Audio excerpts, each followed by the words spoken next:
Hi, you're on the Reddit Confessions channel. The garlic bread was still steaming. That's the very first thing I noticed when I sat back down. Not the half-empty wine glass, not the laughter echoing down the hall, not even the missing chair across from mine. Just the bread, soft, untouched, and still warm. And I don't know why that bothered me so much. Maybe because it meant she hadn't been gone long. Or maybe because it meant she hadn't planned to be gone long. We were halfway through dinner at Callum's place. Callum's the kind of guy who makes you feel like you're always underdressed, even if you're wearing a blazer. His house is this sleek, minimalist thing with cold lighting and expensive art that probably means something deep and intellectual if you're smarter than I am. Marley, my wife, loved it there, said it made her feel important. 10 minutes earlier, I had stepped outside to take a call from my boss. I didn't even want to answer it, but I'd been applying for a better position and thought it might finally be the follow-up. It wasn't. It was him asking if I could rework a spreadsheet over the weekend. I said yes, because of course I did. When I returned, Marley was gone. No text, no whispered "be right back," just her empty chair. And that garlic bread. The others were too busy talking to notice me glance around like a confused waiter. I checked the hallway. I checked the patio. I even checked the bathroom door, not locked. Something wasn't right. My hands were starting to shake, though I told myself it was just the night air. I sat back down, tried to act normal, poked at my lasagna with a fork that suddenly felt way too heavy. 5 minutes later, she returned. She looked flushed. Not drunk, not dizzy, flushed. Her hair was messier than before. Her necklace was twisted backward. And when she sat down, she didn't even glance at me. She picked up her glass, took a sip, smiled at something Callum said, laughed. Loudly, and I just stared at that stupid bread, still warm. That's when it hit me. Something was wrong. Something had happened. And I was about to find out what. She didn't look guilty. That's what confused me the most. If anything, Marley looked calm, too calm. Like she had just made a decision and was finally at peace with it. She sat down like she hadn't just vanished for 10 minutes during dinner without saying a word. Like she hadn't left me mentally unraveling while everyone else discussed their favorite hiking spots and designer kitchen sinks. She reached for her fork, scooped up a piece of lasagna, and started eating as if nothing had happened.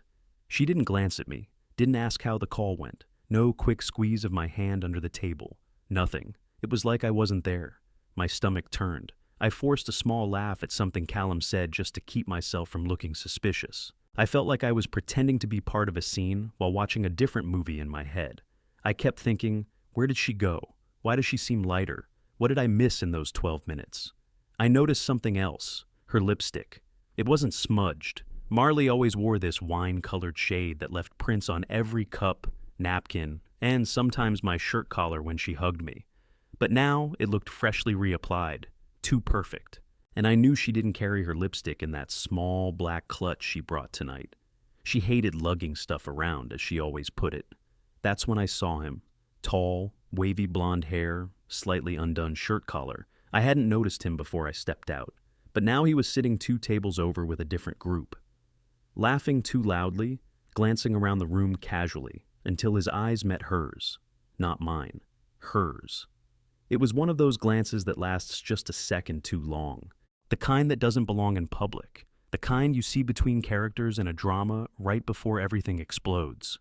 My chest tightened, and my hand instinctively squeezed my phone in my pocket like I was bracing for impact.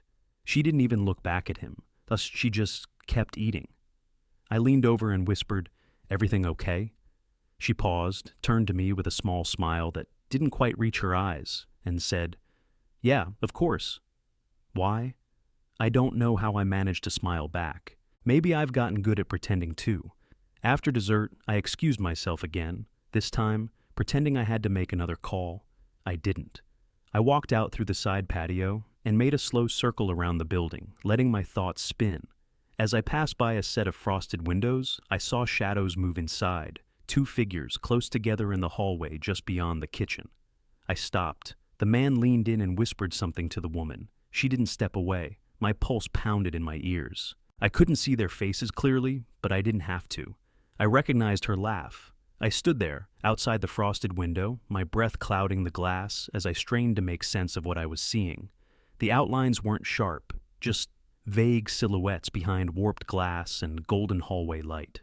But even distorted, the shape of her shoulders, the curve of her neck, the way she tilted her head when she laughed, it was unmistakable.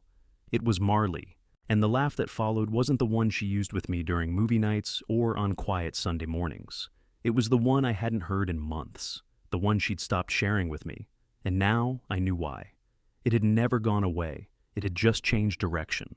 I took a step back, almost tripping over a planter on the patio, my heart stumbling harder than my feet. My first instinct was denial. Maybe it wasn't her. Maybe it was some other woman with a similar laugh. But that thought crumbled the moment I heard the man's voice, low, smug, and flirtatious, muffled by the wall, but too familiar. I didn't recognize the words, just the tone, the same voice from earlier, the man with the wavy blonde hair, the one who looked too at ease in a house full of strangers, the one who locked eyes with my wife like they were finishing a sentence without saying a word. I should have confronted her right then. I should have stormed in and demanded answers, but I didn't. Instead, I stood there like a coward, chewing on the inside of my cheek and counting reasons not to make a scene. What if I was wrong? What if it was innocent? What if I exploded and embarrassed both of us over something explainable? But that laugh didn't belong to a married woman in the middle of dinner with her husband. That laugh belonged to someone who had let go of something sacred and was now floating somewhere I couldn't reach. I returned to the table quietly, my legs heavier than they should have been. She was already there, sipping wine, phone in hand, scrolling like nothing had happened. She didn't ask where I'd been. She didn't notice the look on my face. Or maybe she did and chose to ignore it. I stared at my plate, my food untouched, and felt like a guest in my own marriage. On the drive home, I asked her, "Who was that guy at dinner? The one with the blonde hair?" She waited a second too long to answer. "Oh, just someone from Callum's office, I think." I barely talked to him. I didn't respond. I just gripped the steering wheel tighter and watched the city blur by. She leaned her head against the window as if the conversation was over. Maybe it was for her. But for me, something had just begun. A shift, a split, a splinter in the center of my trust that no amount of logic could sand smooth. That night, while she slept peacefully beside me, I scrolled through the party photos our friends had already posted. Group shots, awkward angles, blurry candids, and then I saw it.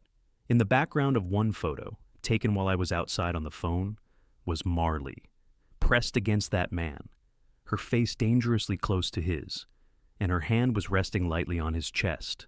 I must have stared at that photo for a full minute before my thumb finally moved to zoom in. It was a random blurry snapshot. Someone had tried to capture the birthday cake being brought out, all smiles and laughter. But in the back corner of the frame, just barely within the edge of focus, stood my wife, and she wasn't alone. She was leaning into him, into that man, her body angled in a way that screamed familiarity. Her lips were parted like she was mid-whisper, her fingers pressed lightly against his chest. It wasn't even overtly scandalous, no kiss, no touch below the waist. But anyone who's ever known intimacy knows what I saw. It's funny how much betrayal can hide in the background of a happy photo. I didn't sleep that night, not a second.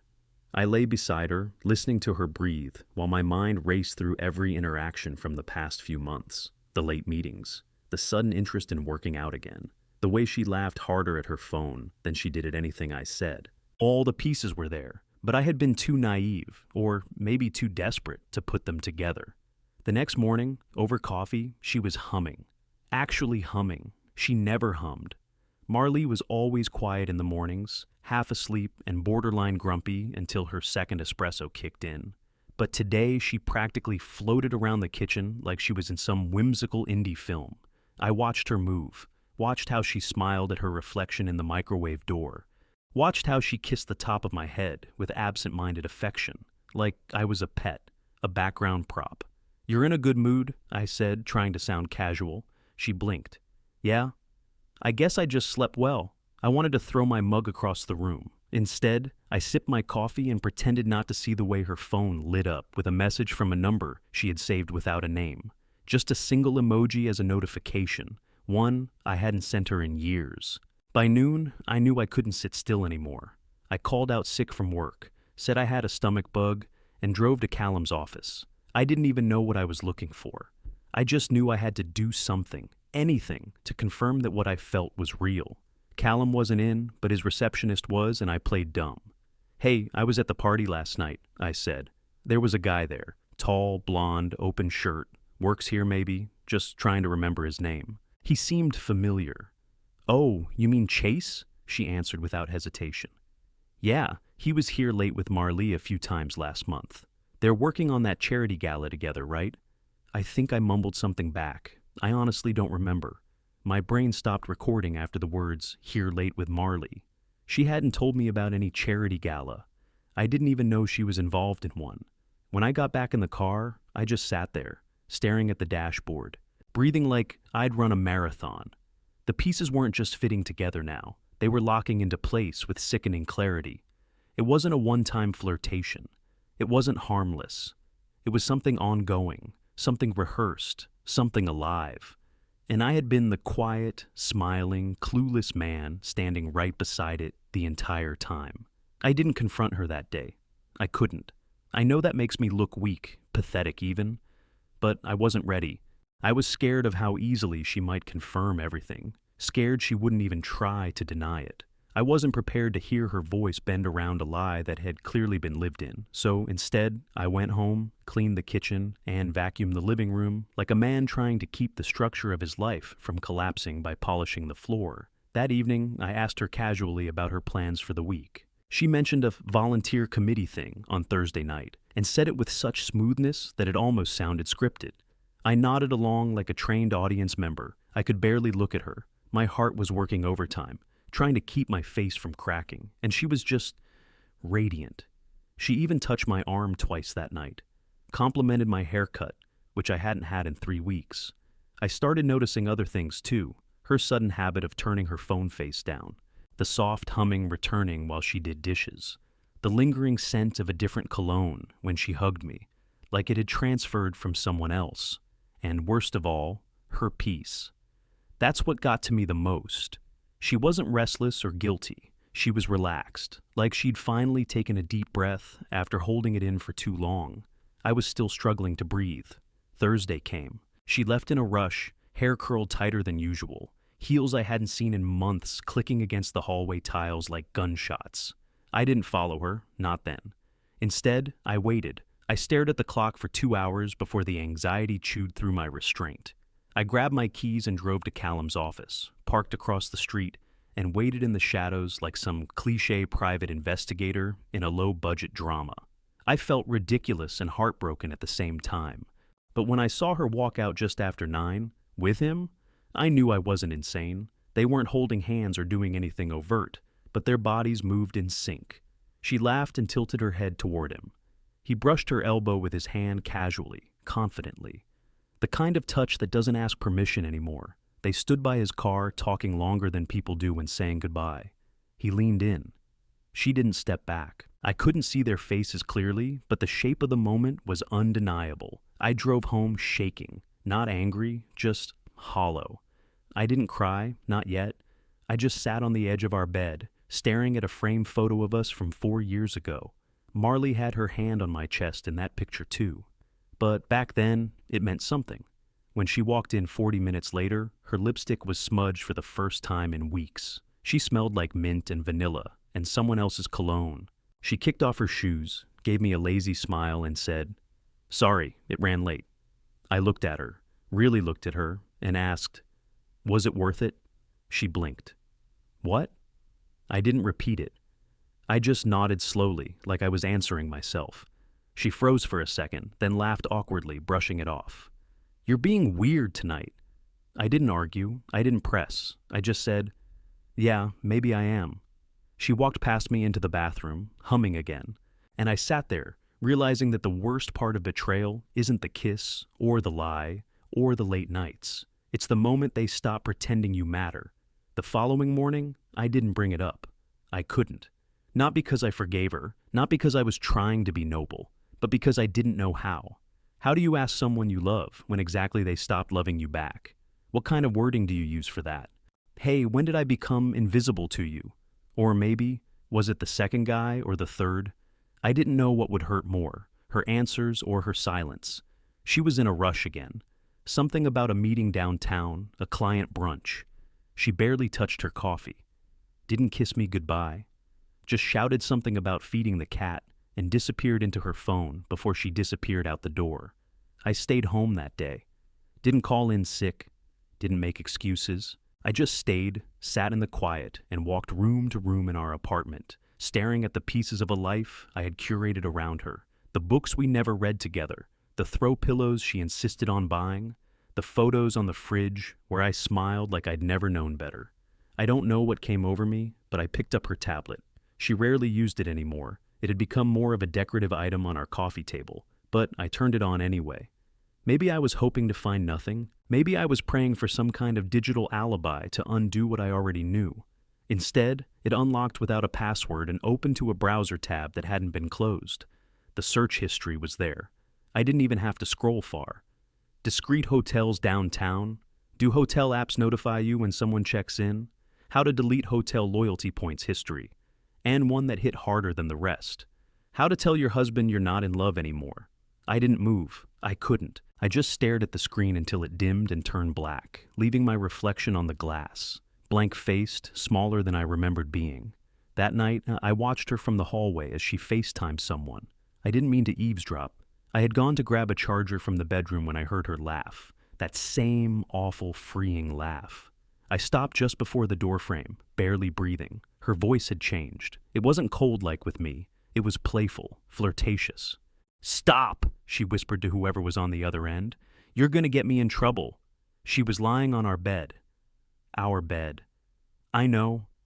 I can't stop thinking about that night either. "You're so bad," she giggled, lowering her voice as if that somehow made it less disgusting. "Okay, I'll sneak away again soon. Promise." And just like that, she hung up, walked out of the room, humming, again, straight into the kitchen, where I had just enough time to make it seem like I hadn't heard a thing. She said something about making pasta, asked if I wanted any. I said no. My voice cracked halfway through the word. She didn't notice. Or she didn't care. I ate alone in the den, staring at the wall while she scrolled through her phone in the next room, singing along to a song I used to play for her back when she still laughed for me, and not someone else. That night, I didn't touch her. I didn't say goodnight. I just lay beside her, blinking at the ceiling, wondering how long someone can pretend to be asleep before they start dreaming they never woke up in the first place. By the time Sunday rolled around, I had made a decision. No more silent suffering. No more pretending to be confused.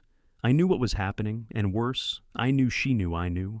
Her behavior had shifted in a way that didn't even try to be discreet anymore. She was bolder, more careless, almost daring me to say something. But I wouldn't give her the satisfaction of watching me fall apart. Not yet. That morning, while she was showering, I opened her laptop. She had recently switched devices and barely remembered to log out of anything. A few clicks, and I was inside her email. Most of it was routine, newsletters, clothing receipts, charity spam. But then I found the folder, buried under layers of nothing, tucked inside an innocuous label. Miscellaneous bills. Inside were hotel confirmations, dozens of them. Some local, some out of town, always short stays. One night here, 2 nights there. Names redacted in the receipts, but the pattern was clear. Almost all coincided with the nights she claimed to be working late or away on committee business. She hadn't just made a mistake. She had built an entire system around it, polished, rehearsed, layered with decoys. I printed one of them, just one, slipped it into a plain white envelope. Then I waited. That afternoon, she mentioned she was meeting a friend for lunch. She said it like it was no big deal, but her tone was defensive before I even responded. I simply nodded, told her I hoped the food would be good. She seemed surprised by how easy I let her go. I followed her. She didn't go to lunch. She met him. Same guy, Chase. The same casual embrace. The same hushed laughter. They didn't go to a restaurant. They walked 3 blocks down and entered a boutique hotel, hand in hand like 2 characters in a movie who knew the audience was rooting for them. I watched from my car, gripping the steering wheel until my knuckles went white. I didn't follow them inside. That part didn't matter anymore. I went home, waited. She came back 3 hours later, humming. I almost smiled at how predictable it had become. "Hey," she said, placing her keys in the bowl by the door. "Lunch ran a little long. Sorry I handed her the envelope without a word." She looked at it like it was a trap, and it was. When she pulled out the paper and saw the hotel receipt, her face didn't even change. No shock, no panic. Just a faint sigh, like she'd finally dropped the last thing she was holding. "I was going to tell you," she said quietly. "You just never got around to it?" I asked, my voice almost breaking. She didn't answer. Just stood there, fingers trembling slightly, eyes darting around like she was searching for a script that had blown away in the wind. "Why him?" I asked, even though I hated myself for needing to know. "Why this?" She closed her eyes. "Because with him, I don't feel like I have to pretend." That hurt more than the receipts, more than the phone calls, more than the lipstick stains. Because it meant that with me, she had been pretending, and I had loved a mask. That night, she slept in the guest room. I didn't ask her to. She just knew. Maybe she thought it was a punishment, but the real punishment hadn't come yet. That was still waiting in the morning. She didn't say a word the next morning, and neither did I. I woke up to the sound of drawers opening in the guest room, zippers, hangers, a suitcase being filled with the life we were supposed to be living together. I didn't stop her. I didn't ask where she was going. I just stood in the doorway like a ghost she could no longer see. She walked past me with that same blank expression she wore at the party weeks ago. Only this time, there was no humming, no pretending, just a woman who had made her choice and a man who had finally accepted it. The door clicked shut behind her, and for the first time in months, I exhaled fully. The silence in the apartment was deafening at first. Her perfume still hung in the air like a farewell letter. But something had shifted. Not grief, not rage, just release. I walked to the kitchen, made a fresh pot of coffee, and stood by the window. The sky looked different, not brighter, not darker, just mine. A few days later, I sat down and wrote a letter. Not to her, not to him, to myself. I wrote about the way it felt to lose someone who had already been gone. I wrote about how I let my self-worth rot while trying to keep something alive that was already buried. And then I folded that letter and tucked it into a book I hadn't finished reading in years. That afternoon, I joined a local photography club I had always talked about but never had time for. I met new people. I laughed with strangers. I took a photo of a seagull that somehow looked freer than I'd ever felt, and I liked that. It didn't fix everything, of course. Healing isn't a montage with background music, but I didn't look for her in every crowd anymore. I didn't replay her lies at night. I stopped searching for answers in receipts and shadows. The truth had already set me free, and in that freedom, I found something better than revenge or closure. I found myself again. And that, weirdly, was enough. Thanks for sticking with me through this story. If you've ever gone through something like this, or found your own way back to peace after betrayal, I'd love to hear about a historical moment or event that inspired your strength. Share it in the comments below. And don't forget to subscribe to Reddit Confessions for more stories like this.